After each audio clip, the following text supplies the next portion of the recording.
dito sa ating channel. So for today's video, pag-uusapan natin paano nga ba mapapataas or paano nga ba kayo makakarami ng mine or Picoin. Paano ba yan dadami?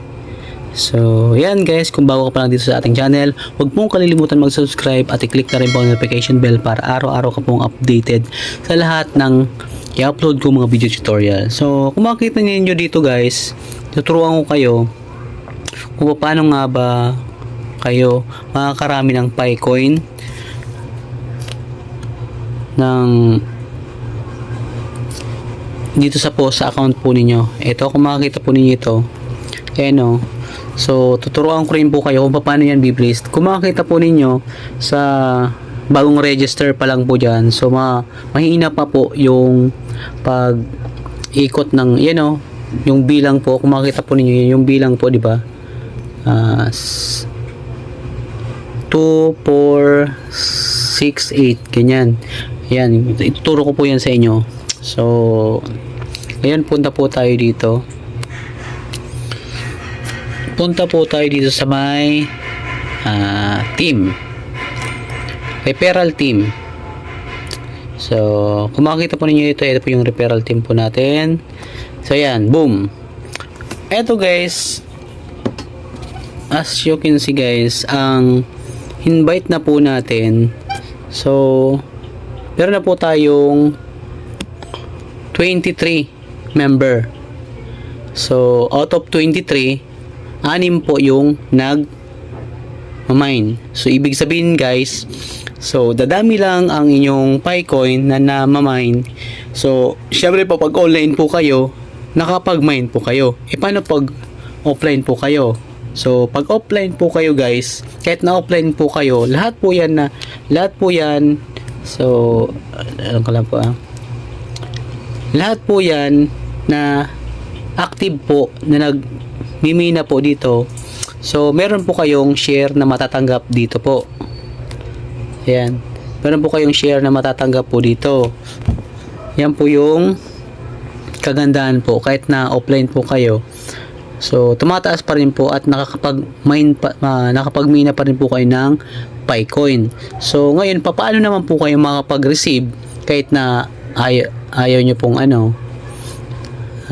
sabihin natin offline lang po kayo, gusto nyo lang po mag-invite.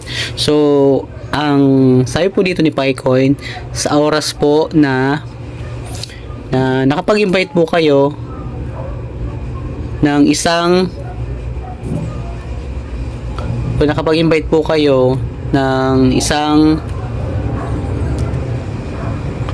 example, kapatid po ninyo, na-invite po nyo po dito. So, pag nakapag-invite po kayo, meron po kayong isang Picoin na matatanggap. Isa pong Picoin. So, automatic po yan. Malalagdag po yan dito sa inyong account. So, malalagdag po yan dyan. So, ang kagandahan guys, yung na-invite po ninyo, meron din pong isang Picoin. So, yan po yung kagandahan po. Meron ka ng isang Picoin, meron din pong yung na-invite mo na isang Picoin. So, ang kagandahan ba niyan ay tataas pa po itong bibilis, kumbaga bibilis pa po ito. Itong umiikot na yan na dumadagdag na parang orasan po yan. Dumadagdag po yung bilang or bilis. So, kung ipapakita ko po sa inyo yung bilis ng ano po natin, punta po tayo dito sa back po natin. Kung makikita nyo po, so ito po guys, yung wait lang hindi pala dito, ito po yung bilis po. So, yung 6 po yung katulong ko po magmina, ibig sabihin sa isang araw po, or di ko lang po sure, sa isang araw pwede po tayong makareceive ng 2.777 na Picoin. So, yan po yung pwedeng ibigay sa atin araw-araw. So, ang maganda niyan, pag-invite lang po tayo ng mag-invite, tapos, so, dadagdag po yung ating Picoin. Ngayon, eto guys, pag-usapan naman ito natin.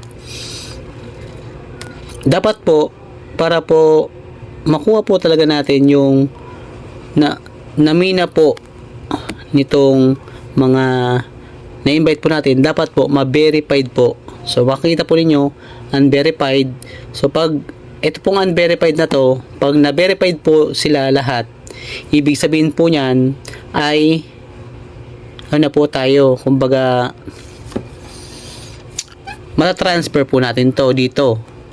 Yan, transferable, mapupunta po yan dito sa migrate. So yan, transferable lang po natin. Kung makikita po natin yung transferable natin dito ay 2.06 lang po yung matatransfer po.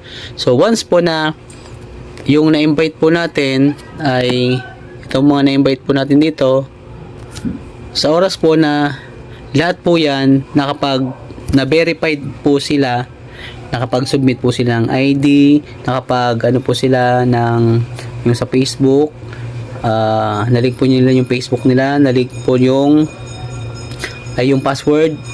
So yung 9 checklist, ito po ipapakita ko po sa inyo paano po ma-verified. So ito po punta po kayo dito sa checklist.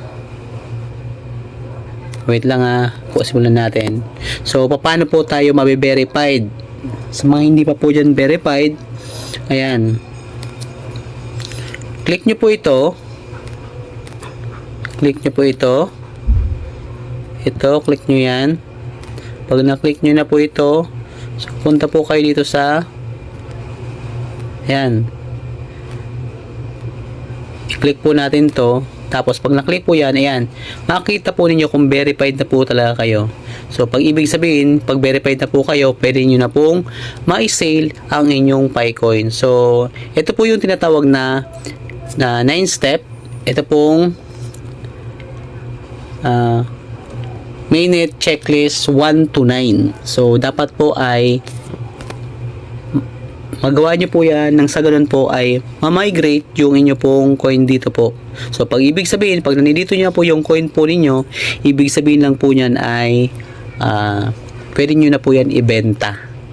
So yan lang po guys yung ating video tutorial sa araw na to. Sana po ay natutunan po, may natutunan po kayo, at kung meron naman po kayong may share ay comment nyo lang po sa baba at makakatulong din po tayo sa iba. Thank you guys, God bless po.